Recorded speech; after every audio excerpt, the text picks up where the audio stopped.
পৃথিবীর সবচেয়ে নিকৃষ্ট মানুষ এই ওসিটা মনে হয়। এরকম কিভাবে নিষ্ঠুর হতে পারে? একজন মানুষ মুমূর্ষু অবস্থায় এক ফোঁটা পানি খাবে, তার মুখের সামনে পানিটা নিয়ে আবার টেনে ধরেছে।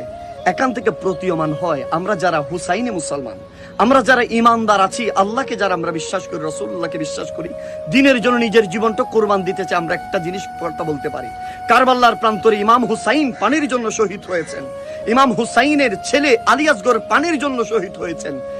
বলতে হয় আমাদের কারবালাই আমাদের পানি নাই, ওই জেলখানার মধ্যে আমার পানি নাই। দুনিয়ার শত মানুষ পানি খেতে পারলো, আমার রইস ভাই পানি খেতে পারে নাই। আমাদের জন্য পানি থাকবে কিয়ামতের ময়দানে। নবী মুস্তাফার হাত থেকে হাউজা কাউসারের পানি আমাদের জন্য অপেক্ষায় আছে। ইমানদার খামোশ হওয়া যাবে না। ইমানদার দুনিয়ার কোনো কিছুর কাছে নিজের স্যারকে জোখানো যাবে না। আমাদের গন্তব্য জান্নাত। দুনিয়ার যত কঠিন সময় আসুক না কেন, দিন থেকে সরা যাবে না, ইসলাম থেকে সরা যাবে না। নিজের সত্যবাণী মানুষকে প্রচার করা ছাড়া পিছনে ফিরে আসা যাবে না।